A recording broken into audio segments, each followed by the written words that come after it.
Numerical देखना एक बार फिर से। न्यूमेरिकल ये है, कल लिखाए हुए थे, न्यूमेरिकल देखना।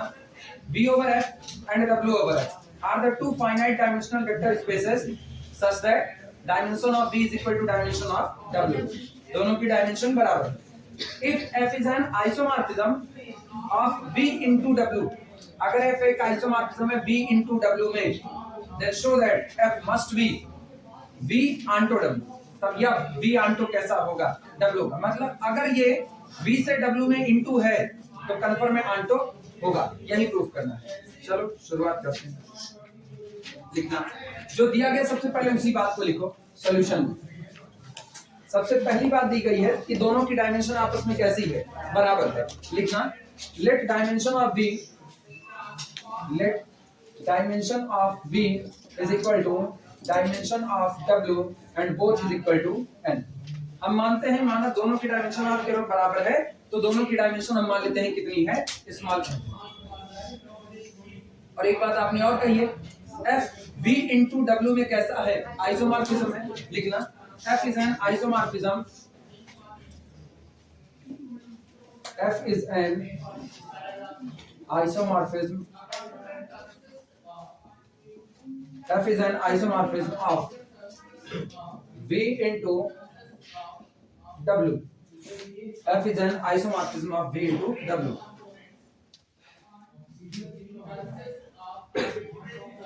इसका मतलब अगर ये आइसोमॉर्फिज्म है V into W में तो क्लियरली 1 1 तो होगा ही होगा। ठीक, लाइन में लिख देना इसी के अगली लाइन में। Then clearly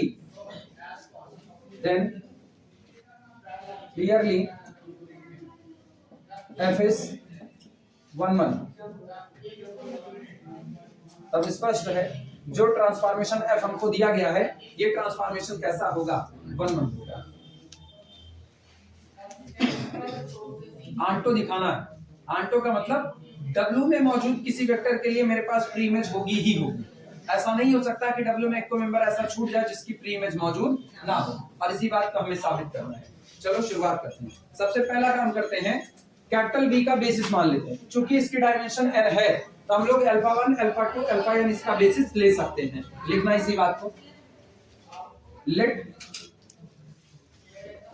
capital S is equal to vector alpha 1 vector alpha 2 up to so on vector alpha n be a basis of V, be a basis of capital V। माना alpha 1 alpha 2 alpha n, ये जो आपका collection निकल करके आया है ये collection V के लिए किसका काम करता है? बेसिस का काम करता है। ठीक, सबसे पहला काम अगर आंटो आपको दिखाना है तो सबसे पहली चीज आपको ये दिखानी पड़ेगी कि इसकी जो इमेज होगी वो V के लिए W के लिए किसका काम करेगी? बेसिस का काम करेगी। सबसे पहली चीज ये दिखानी है, क्योंकि आपको ये कहना है, सोचो हमें कहना क्या है? हमें कहना है F जो कि मैपिंग है कहां से? V से लेकर के किसके बीच में? W के बीच में। और मैपिंग भी कैसी है? इनटू, और इनटू होने के साथ साथ कैसी है? आइसोमॉर्फिज्म। तो हमको कहना है अगर ये इनटू आइसोमॉर्फिज्म है तो ये पक्की बात है आंटो आइसोमॉर्फिज्म होगा। यही दिखाना है। आंटो आइसोमॉर्फिज्म कहने के लिए हमको ये कहना पड़ेगा कि अगर आप यहाँ पर कोई वेक्टर बीटा चुनते हैं तो इस वेक्टर बीटा के लिए यहाँ पर कोई ना कोई वेक्टर अल्फा मौजूद होगा कि आप लिख सको f ऑफ अल्फा बराबर कितना? लेकिन अब ये बताओ अगर तुम इधर का बीटा चुनोगे किसका? W का, तो beta can be written as the linear combination of basis element of the W। वो W के बेसिस एलिमेंट के लीनियर कॉम्बिनेशन में लिखा जा सकता है, ये दिखाना पड़ेगा। और वो दिखाओगे तब तो लीनियरिटी की प्रॉपर्टी से पूरा दिखा सकते हो, यानी हमको इसका बेसिस बनाना पड़ेगा। और इसका बेसिस अब हम यही साबित कर दें अगर कि इसका जो बेसिस होगा वो कुछ और नहीं f of alpha 1 f of alpha 2 f of alpha n होगा, तो मेरा आधे से ज्यादा काम हो चुका होगा। क्लियर है? तो सबसे पहले साबित करना, ये मानना ये बेसिस है किसका? V का, और इसकी जो इमेज तैयार होगी वो बेसिस होगा किसका? W का। यही तैयार करना है। चलो शुरुआत करते हैं।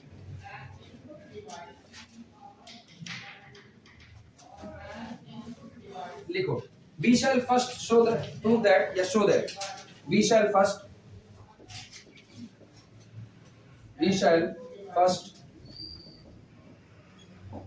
prove that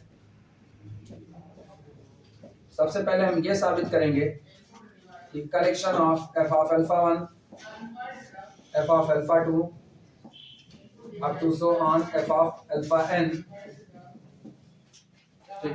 is a basis of w। ये w के लिए किसका काम करेगा? बेसिस का काम करेगा। अच्छा, इस सेट को कोई नाम नहीं दिया ना, एस डैश नाम दे दो। S dash is equal to, आगे जगह इसमें थोड़ा सा एस डैश लिख देना।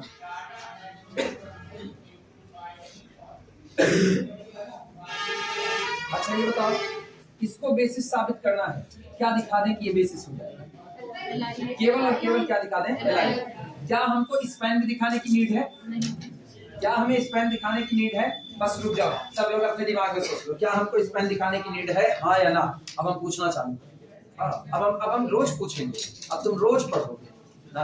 अब तुम लोग ना एकदम प्राइमरी वाली पढ़ाई करोगे, जैसे बचपन में पढ़ाया जाता, तो रोज इमला सुनेंगे, रोज पूछेंगे, तभी पढ़ोगे, नहीं पढ़ोगे नहीं, हम जान रहे। अब बचपने में लेकर के चलेंगे, तब यहाँ ऊपर आने पर थोड़ा सा रिजल्ट मिलेगा, क्योंकि बचपन ज्यादा अच्छा होता है। वीडियो रोक रहे हैं 15 मिनट।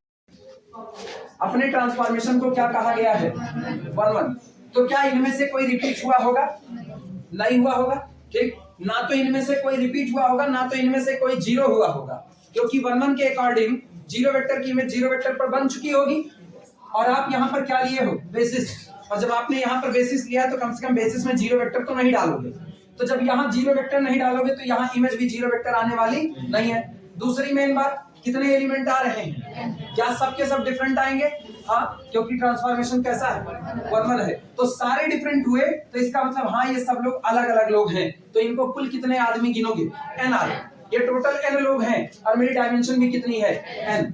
अगर ये n लोग केवल और केवल li हो जाएं, स्पैन तो कर ही जाएंगे, दिक्कत नहीं है। li हो जाए तो स्पैन कर जाएंगे, और li हो गए, स्पैन कर गए, तो ये लोग बेसिस हो गए कि नहीं? तो अपने को स्पैन दिखाने की कोई नीड नहीं है, केवल इनको क्या दिखा दिया जाए? li दिखा दिया जाए, बस, और कोई काम नहीं। क्लियर हुआ? चल पढ़ लो बच्चा पीछे वाला, नहीं तो हम रोज रोज पूछेंगे। लिखना, We shall first prove that S dash is equal to this is a basis of the W। अच्छा, जब आप इसको बेसिस दिखाना चाहते हो, मतलब आप इसको Li दिखाना चाहते हो, Li दिखाना चाहते हो, तो Li के लिए क्या किया जाए? इनका लीनियर कॉम्बिनेशन बराबर कर दो किसके? जीरो के, और दिखा दो सारे कोफिशिएंट मजबूरी है क्या रखने पड़ेंगे? जीरो ही रखने पड़ेंगे। लिखना, लेट माना A1 f of alpha 1 plus A2 f of alpha 2 plus up to so on plus an f of alpha n is equal to 0 dash।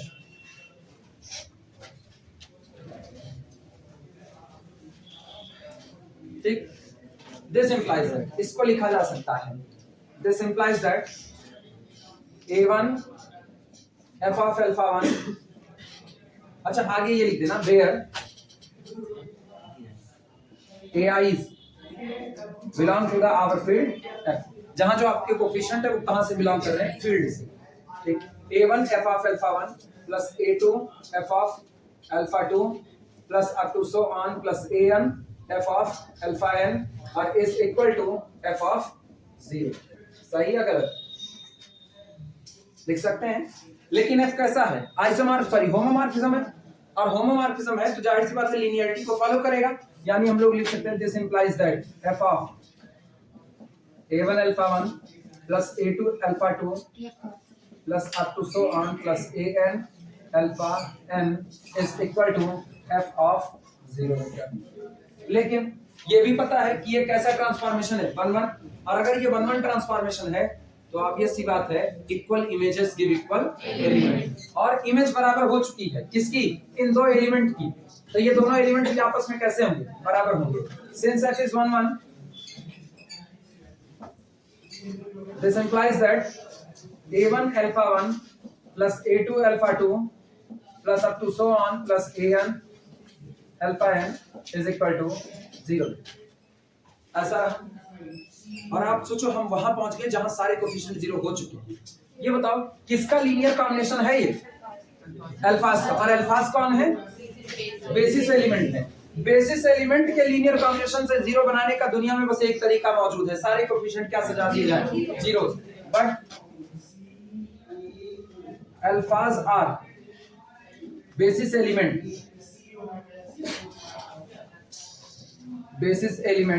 of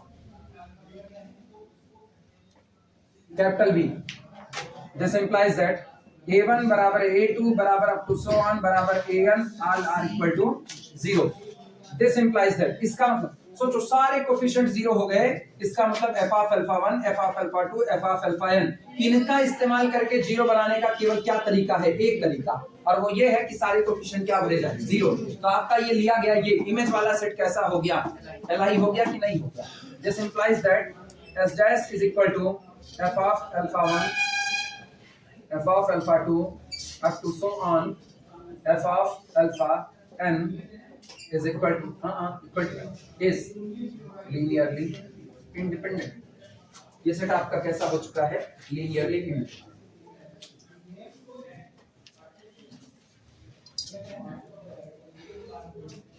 अभी हम लिखा दे डायमेंशन बराबर होने की वजह से अपने स्पैन नहीं दिखा रहे हैं. याद रखो, पुरानी थ्योरम्स याद रखो. थ्योरम्स जानते हो? थ्योरम्स गाड़ी का मेन इंजन है. स्टीयरिंग कितना भी संभालना आता रहे, इंजन ही बर्बाद हो गया, क्या गाड़ी चलने वाली? तो इंजन बचा करके रखो और स्टीयरिंग संभाल करके रखो. स्टीयरिंग कौन? तुम्हारा दिमाग, तुम्हारी स्टीयरिंग, उसी से घुमाओ और इंजन के ऊपर गाड़ी दौड़ रही. थ्योरम वगैरह है तो आप सब कुछ सही सलामत कर पा रहे. ये न्यूमेरिकल मैथमेटिक्स को चलाने वाले 4 पहिए हैं. हाँ, जितना आपका पहिया घूमेगा उतने गाड़ी, नहीं तो इंजन स्टार्ट करके भाए भाए करते रहो, गाड़ी हिले ना डुले, खाली पाए पाए करे, यही हाल होगा. तो हम खूब रटी है, सवाल एक को लगभग नहीं कर रहे हैं.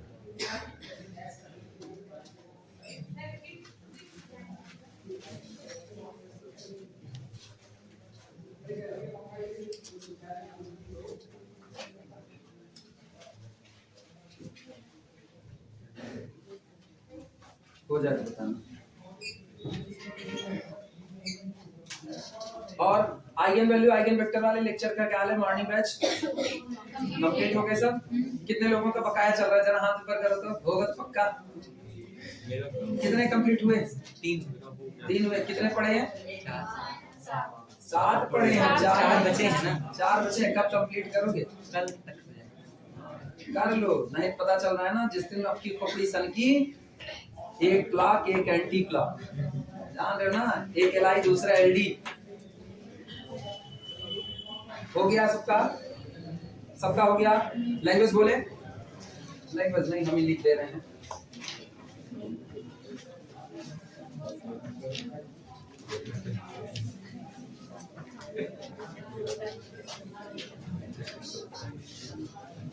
लिखना. अच्छा ये लिखे ना, S dash is line. लिखना since देखो, since dimension of W is equal to n is equal to cardinality of S dash. Since dimension of W is equal to n is equal to cardinality of S dash. Cardinality मतलब जान रहे हो ना? Set के अंदर element की संख्या और सब कितना है? n के बराबर. This implies that S dash must span W over F. Implies that S dash is basis for W over F. इसका मतलब S dash W over F के लिए किसका काम करता है? बेसिस का काम करता है. ठीक. आंटो दिखाना है. आंटो दिखाने के लिए W का एक मेंबर लेकर के चलो और दिखा दो W का जो आर्बिट्री मेंबर मैंने चुना हुआ है उसके लिए मुझको मेरे डोमेन में प्री इमेज मिल रही है. सोचो आर्बिट्री मेंबर मनचाहा, मतलब आप किसी भी मेंबर पर हाथ रखोगे वो अपनी प्री इमेज के लिए बोलना चालू करेगा. लिखना. नाउ टेक एन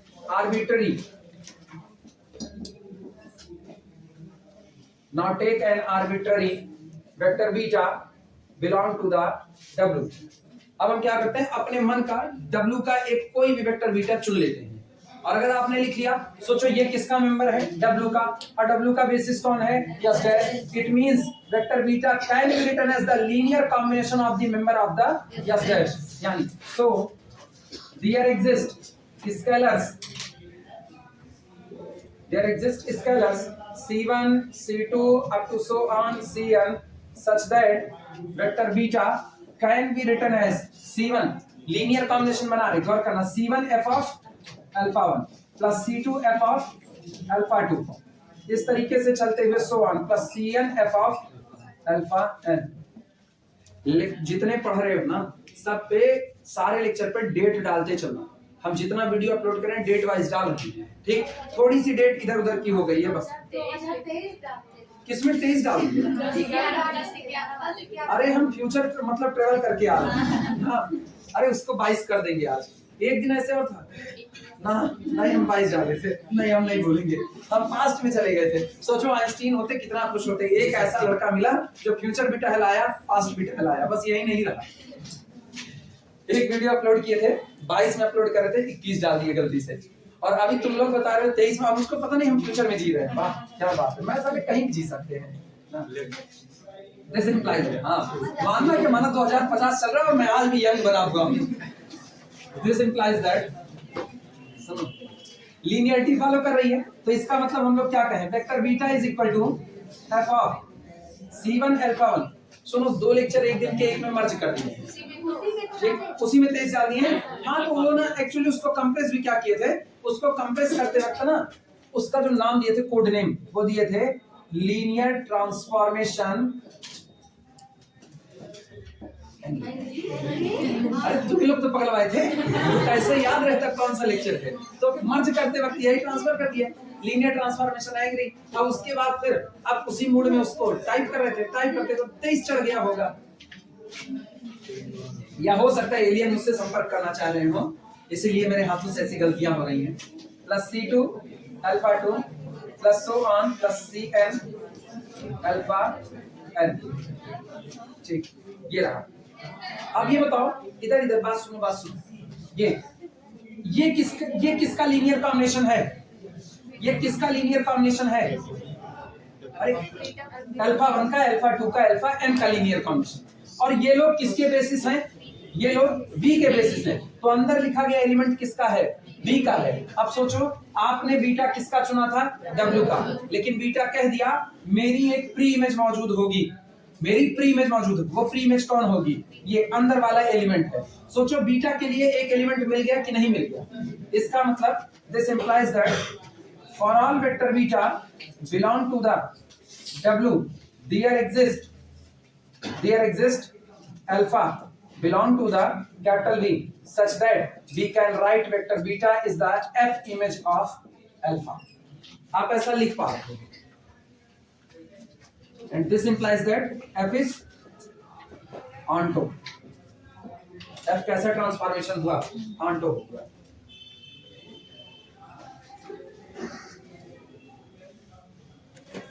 यही तो दिखाना था, इनटू दे करके चले थे, अब हम लोगों ने आंटो कर दिया इसको, कि आपका जो ट्रांसफॉर्मेशन था वो कैसा हो चुका है, आंटो हो चुका है। जब हर बार आपके द्वारा चुने गए बीटा के लिए आपको प्री इमेज मिलेगी, तो आपका ट्रांसफॉर्मेशन कैसा होगा, आंटो होगा। किसी को इसमें कंफ्यूजन हो तो पूछ सकता है। अभी ये लाइन ज्यादा शॉर्ट हो गई हो तो बताओ, अलग से वहां पर लिखें, this is the member of vector V, sorry vector space V, ठीक है, लिख दें where C1 alpha 1 plus C2 alpha 2 plus up to so on plus Cn alpha n belong to the capital B, ठीक। और इसी को हम लोग कह देते हैं take it alpha, इसी को अल्फा। अब हम लोग लिखते हैं for all vector beta belong to the W there exist alpha belong to capital B। आप कोई भी बीटा चुनोगे आपको यहाँ पर एक अल्फा मिलेगा कि आप लिख सको beta is equal to F of alpha. इसका मतलब इधर बीटा चुन रहे हैं तो प्री इमेज में कौन दे रहा है, अल्फा। कल को अच्छा हमने क्या बीटा को कोई पर्टिकुलर कहा था, आर्बिट्री, जो मर्जी आप चुन लो, आप ऐसा काम कर सकते हो। तो हर बीटा की प्री इमेज मौजूद है, तो ट्रांसफॉर्मेशन कैसा हो गया, आंटो, और यही हमको प्रूव करना है।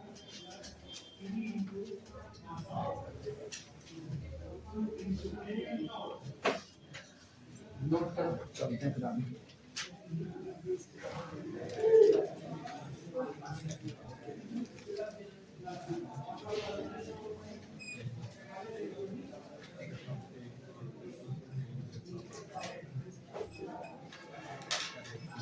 अब मेरा टेस्ट शुरू होगा। अब टेस्ट चालू। अब हम पूछेंगे तुम्हें, पहले इतना लिख लो तब। अब कहो जब लिखबे नहीं करेंगे, बहुत आराम से लिखेंगे, एक लाइन लिख के पहले इंतजार करेंगे।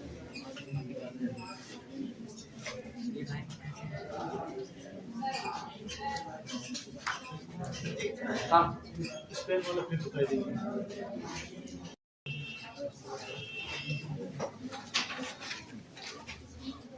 प्रॉब्लम है,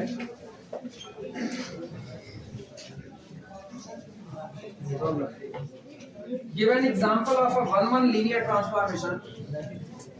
Give an example of a 1-1 linear transformation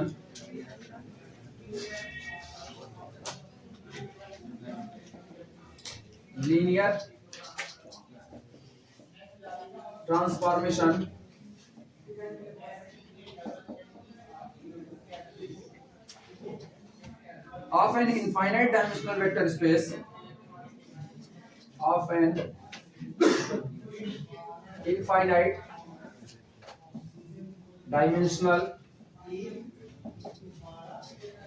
infinite dimensional vector space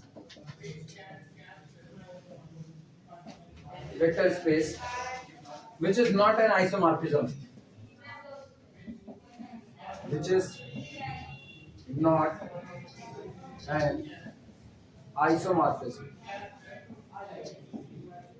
which is not an isomorphism. Note करो पहले से।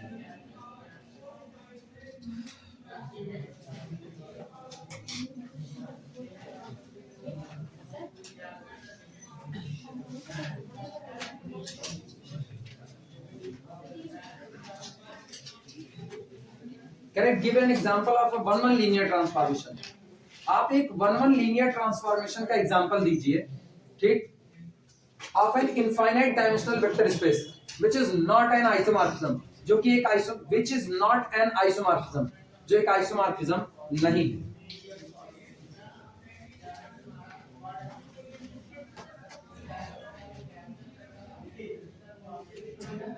अब दिमाग दौड़ाना चालू करो।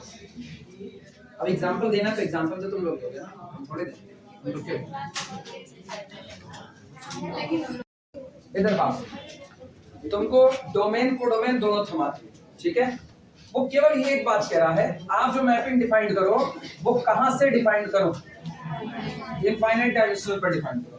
तो हम दोनों तरफ पॉलिनोमियल का कलेक्शन कर लेते हैं, collection of all polynomial here's, इधर भी कर दिया collection of all polynomial here's. दोनों वेक्टर स्पेस, सब स्पेस और सॉरी डोमेन और कोडोमेन दोनों हम सेम रख रहे हैं,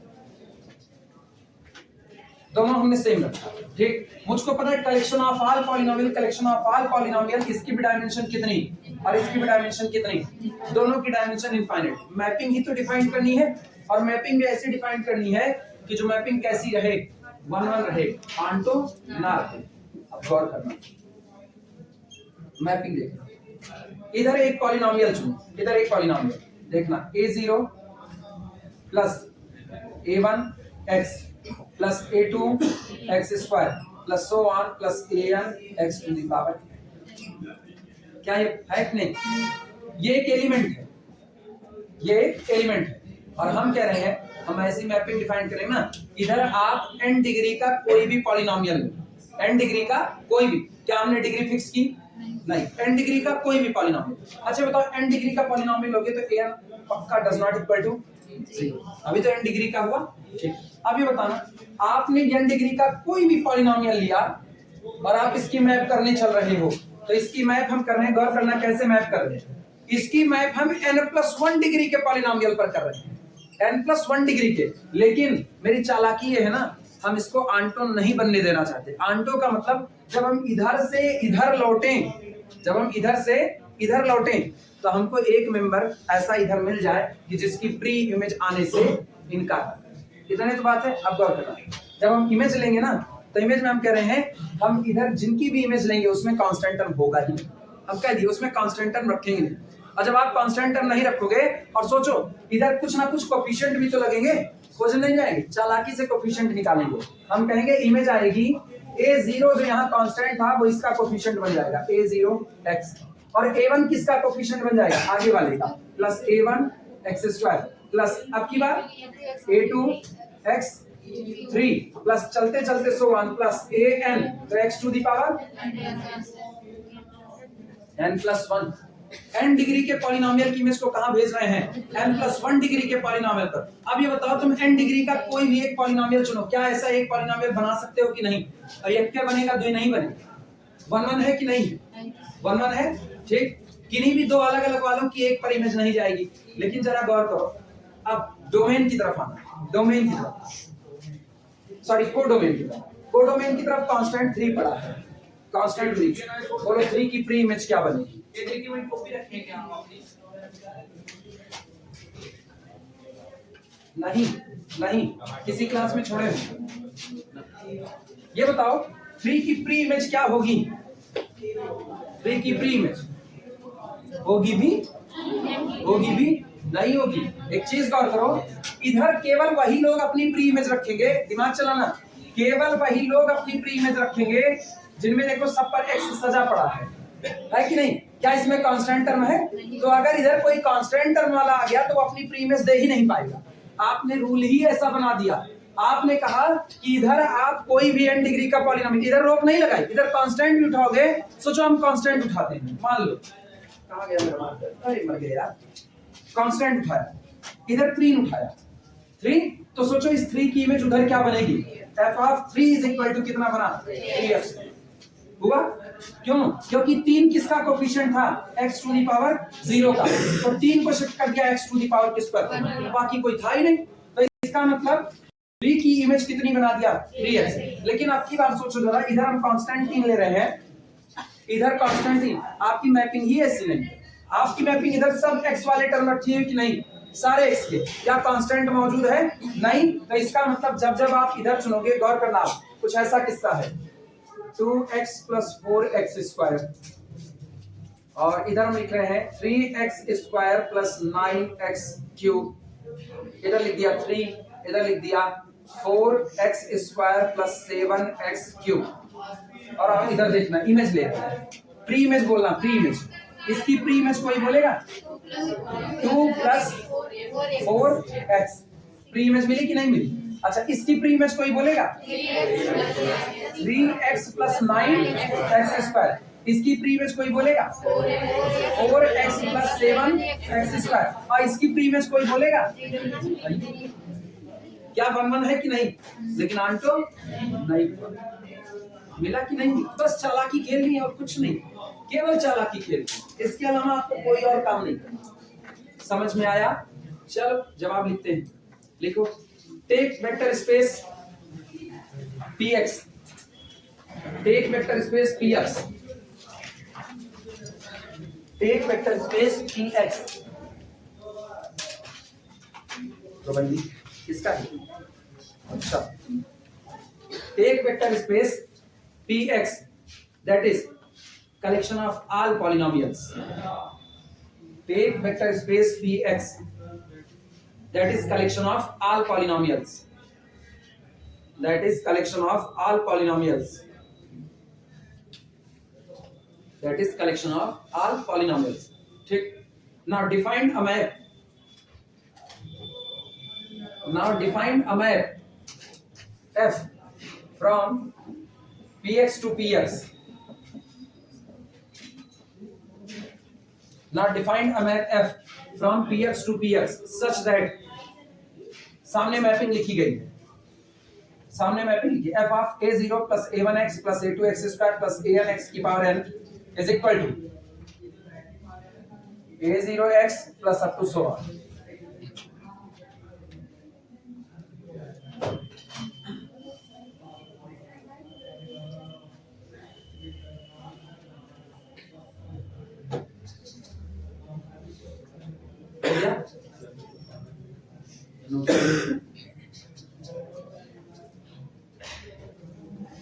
1 1 दिखाने की नीड नहीं है, तुमको पता है कैसे दिखाया जाता है। Equal images give equal element. तो कोई भी दो इमेज बराबर मान लेना, कोफिशिएंट का कंपेयर कराओगे बराबर तो आ ही जाएगा, कई बार किए हुए हैं। सीधे लिखेंगे क्लियरली दिस मैपिंग इज 1 1।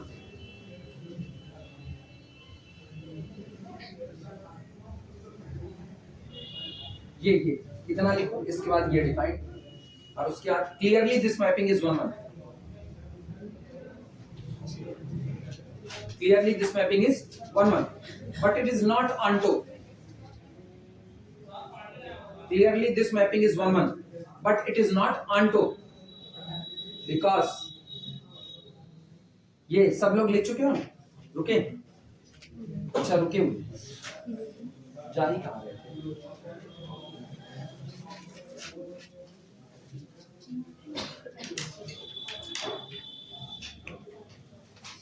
ये लिखे clearly this mapping is 1 1 but not onto। Clearly this mapping is 1 1 but not onto, because no any constant term in codomain, because no any constant term in codomain, because no any constant term in codomain has pre-image, no any constant term in codomain has pre-image in domain, have pre-image in domain। No any constant term in codomain have pre-image in domain। Domain में किसी के भी पास pre image मौजूद नहीं होगी। Clear है? यही solid example. हाँ जो आप जैसे फ्री ले रहे हैं, हाँ, जब आप यहाँ x से स्टार्ट किया तो फ्री का रखेंगे। जैसे इधर 3 लिया, ये बताओ जब इधर 3x² था तो ये 3 किस पर शिफ्ट हुआ? एक घात कम पर शिफ्ट हुआ। देखो 3x⁴। अभी बताओ ये कहाँ है? 3 into x की पावर 0, तो एक घात कम पर शिफ्ट होगा। एक घात कम का मतलब है 3 into x की पावर -1, मतलब 3/x, लेकिन 3/x तो पॉलिनोमियल ही नहीं होता। रूल के हिसाब से चलें, फिर देखना जिनको दिक्कत लगी वो वापस देखें। इधर सब मिटा दें। ये बताओ मेरा रूल क्या है? मेरा रूल ये है कि इधर हम लोग लिख रहे हैं अगर 3x² + 4x³ + 5x की पावर 4 + 9x⁵ ऐसा पॉलिनोमियल है। ये कौन है? ये कोडोमेन का है। तो इसकी जो प्री इमेज बनी होगी, मैपिंग मेरी ऐसी थी कि उसने एक एक कोफिशिएंट आगे शिफ्ट किया था। तो जब मैपिंग में वापस लौटोगे एक एक कोफिशिएंट पीछे कम भाग पर शिफ्ट होगा। तो ये बताओ आज 3 किसका कोफिशिएंट है? प्री इमेज में किसका रहा होगा? x का। तो इधर कौन रहा होगा? 3x। आज 4 किसका कोफिशिएंट है? तो पहले किसका रहा? प्लस 4x² का। आज किसका है? तो पहले किसका रहा होगा? 5x³ का। आज किसका है? 5 का। तो प्लस 9x⁴। ये ऐसा हाल था। अभी सोचना, अब की कांस्टेंट टर्म ले रहे हैं। कांस्टेंट टर्म देखना। अच्छा एक ही नहीं, कांस्टेंट के अलावा जितने पॉलिनोमियल इधर कांस्टेंट रख करके बने होंगे ना, किसी की प्री इमेज नहीं आएगी। जैसे इधर पॉलिनोमियल बना रहे हैं 2 + 4x² + 9x³ ले लिया पॉलिनोमियल। ये कहाँ का है? कोडोमेन का। कोडोमेन का। आर डोमेन में प्री इमेज। ये किसका कोफिशिएंट है? अभी ये है 2 into x⁴ का। मैपिंग के हिसाब से अगर बात करें तो इसकी प्री इमेज में ये किसका कोफिशिएंट बनेगा? एक घात कम का, यानी ये बनेगा 2x⁻⁻⁻। मैपिंग के हिसाब से चलो 2x²। ये किसका बनेगा? 4x का बनेगा। और ये किसका बनेगा? प्लस 9x² का। मतलब कुल मिला करके कुछ ऐसा किस्सा रहा होगा, कुछ ऐसा। लेकिन ये बताओ क्या ये जो लिखा गया है क्या ये पॉलिनोमियल है? ये 2/x है। पॉलिनोमियल में डिग्री कभी नेगेटिव नहीं होती। तो सोचो हम अगर इसकी प्री इमेज निकालने की कोशिश करें बाय रूल से, तो ये आपका पॉलिनोमियल नहीं है। तो क्या ये अपनी प्री इमेज रख पाएगा? इसका मतलब हर वो पॉलिनोमियल अपनी प्री इमेज नहीं रख पाएगा जिसमें एक कांस्टेंट फैक्टर जिंदा होगा, कोई नहीं रख पाएगा। और ये बताओ सब हटा दिए कांस्टेंट टर्म, क्या ये प्री इमेज रख पाएगा? तो कई लोग प्री इमेज नहीं रख पा रहे हैं, इनफाइनाइट लोग प्री इमेज नहीं रख पा रहे। सोचो आपके कोडोमेन में एक भी छूट गया जिसकी प्री इमेज नहीं आई तो आंटो नहीं होता है। आज कितने छूट रहे हैं? इनफाइनाइट। क्या आंटो कहने जो चीज लिया जा सकता है? नहीं। जो आंटो नहीं है क्या वो आइसोमॉर्फिज्म होगा? नहीं होगा, इनकार। अब समझ में आया? बस यही रूल था। ठीक, सुनो अब कल हम नया चैप्टर स्टार्ट करेंगे। है इसी का हिस्सा, ठीक है। लीनियर अलजेब्रा में सब एक ही के हिस्से हैं, लेकिन कोसेंट स्पेस के नाम से उसको शुरुआत करें, ठीक। आज इसी पर इसको रोक देना। ये चैप्टर कुछ पल्ले पड़ा। अब सुनो, इधर बात सुनो, कोसेंट स्पेस शुरू कर रहे हैं, वो शुरुआत करेंगे, लेकिन पुरानी वाली थ्योरी दोहराते रहो। तुम लोग अब जान लो, हर दिन पूछेंगे, हर बार पूछेंगे। कम पढ़ोगे लेकिन ढंग से पढ़ोगे, बहुत सीधी बात है, ठीक। बिना पढ़े काम नहीं चलेगा, तुमको पढ़ना पड़ेगा।